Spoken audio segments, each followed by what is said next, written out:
নমস্কার বন্ধুরা, দীপাস কিচেনে আপনাদের সবাইকে স্বাগত। আজকে আমি পেঁয়াজ কেটে নিয়েছি একদম ঝিরিঝিরি করে। এগ মোগলাই বানাবো আমি, তো তার জন্য আমি চিলি ফ্লেক্স দিয়ে দিচ্ছি একটুখানি। বাচ্চারা খাবে তো এই জন্য গোটাটা দিতে পারছি না, গোটা লঙ্কা। একটু গোলমরিচ দিয়ে দেবো।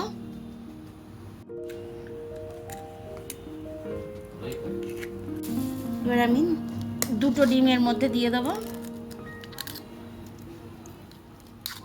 তারপরে আমি এটা মিশিয়ে নেবো। আর একটা ডিম দিয়ে দিই, পেঁয়াজটা বেশি হয়ে গেছে। টোটাল 3টে ডিম দিলাম আমি। কিছুটা ধনেপাতা কুচি দিয়ে দিচ্ছি এর মধ্যে আমি। ধনেপাতা দিয়ে খুব ভালো করে মিশিয়ে নেবো আমি এটাকে। ময়দাটা মেখে নেবো, তার জন্য একটু নুন দিয়ে দিলাম, একটু তেল দিয়ে দেবো। এটাকে আমি ময়দাটাকে ভালো করে ময়ম করে নেব। ময়মটা দেওয়া আমার হয়ে গেছে। আমি এবার এটাকে জল দিয়ে দেবো।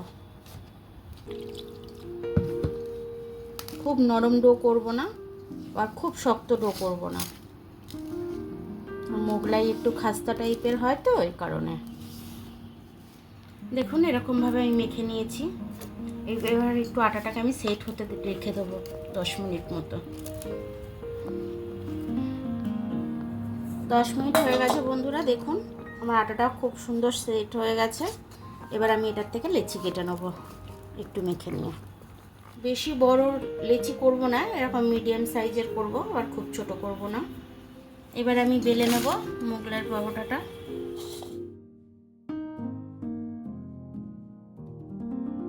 ডিমের ব্যাটারটা এবার আমি দিয়ে দিচ্ছি।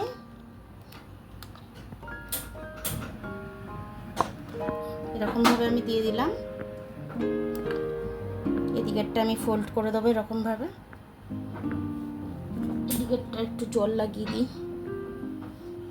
নাহলে খুলে যাবে। দিয়ে আমি এখানটায় এরকম করে দেবো। আবার একটু জল দিচ্ছি।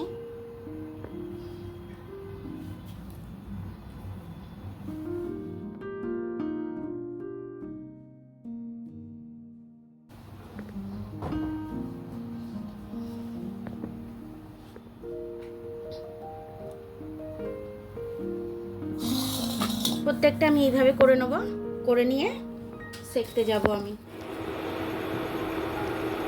3টে মোগলাই আমি একসাথে দিয়ে দিয়েছি। একসাথেই আমার চাটুটা যেহেতু বড় ছিল, সেহেতু আমি একসাথেই দিয়ে দিয়েছি। এইভাবেই আমি 3টে পরোটাকে সেকে নেব। দিয়ে দিচ্ছি তেলটা দিয়ে একটা একটা করে সেকে নিচ্ছি আমি।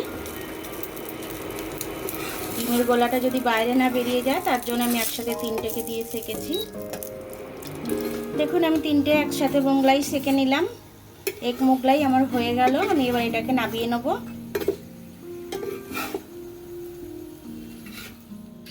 দেখুন আমার মোগলাইটা হয়ে গেল। ছোট থেকে বড় সবাই খেতে পারবে।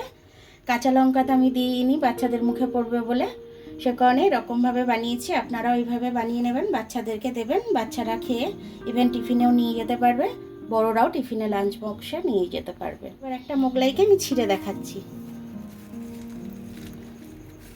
দেখুন কত সুন্দর হয়েছে। খাস্তা কিন্তু খুব সুন্দর হয়েছে।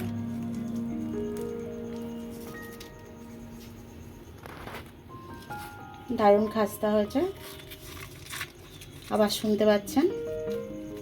আমার ভিডিওটা দেখার জন্য অনেক অনেক ধন্যবাদ। আমার ভিডিওটা যদি আপনাদের পছন্দ হয়, লাইক, সাবস্ক্রাইব, বেল আইকনটা একটু টিপে দেবেন। আর যদি ফেসবুক থেকে দেখেন, তাহলে লাইক আর ফলোটা একটু করে দেবেন। আবার কাল দেখা হবে নতুন রেসিপির সাথে। ততক্ষণ আপনারা ভালো থাকবেন, আমি আসছি।